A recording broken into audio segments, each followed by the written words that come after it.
जैतापूर अणुऊर्जा प्रकल्पाबाबत शिवसेना अधिवेशनादरम्यान अधिक आक्रमक राहील असा अंदाज राजकीय वर्तुळात व्यक्त होत होता। पण अधिवेशनादरम्यान मात्र शिवसेना जैतापूर प्रकरणी हवी तशी आक्रमक झालेली दिसत नाहीये। जैतापूर प्रकल्पावरून शिवसेना सरकारच्या विरोधात रान उठवेल, आम्ही जैतापूर प्रकल्पग्रस्तांच्या पाठीशी आहोत अशा प्रतिक्रिया शिवसेनेच्या विविध नेत्यांकडून वारंवार ऐकायला मिळतात। पण प्रकल्पग्रस्तांच्या हक्कासाठी रस्त्यावर उतरण्याची भाषा करणारी शिवसेना आज मात्र विधान परिषदेत या प्रश्नावर चर्चा करताना फारशी उत्साही दिसली नाही।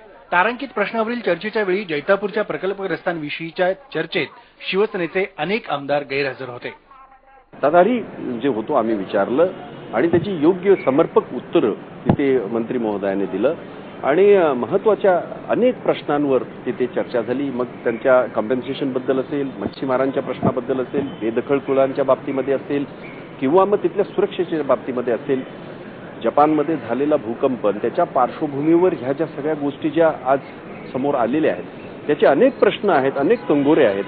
त्या बाबतीमध्ये विरोधकाच्या बाजूने एक दोन जर सोडले तर कोणच तिथे नव्हतं।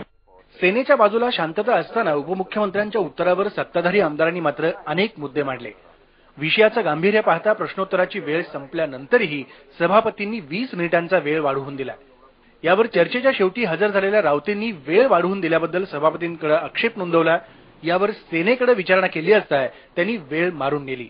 राज्य सरकारचे मुख्यमंत्री हे ताबडतोब घरी जातात, मात्र अधिकाऱ्यांवरती कोणत्याही प्रकारची कारवाई होत नाही आणि या उपर माननीय फाटक साहेब हे प्रेस कॉन्फरन्स घेतात आणि प्रेस कॉन्फरन्समध्ये आपण कसे निर्दोष आहोत हे सांगण्याचा प्रयत्न करतात। आवाज कुणाचा असं रस्त्यावर मोठ्याने बोलणाऱ्या शिवसेनेचा आज विधान परिषदेत जैतापूर चर्चेच्या वेळी आवाज मात्र अगदीच कमी होता।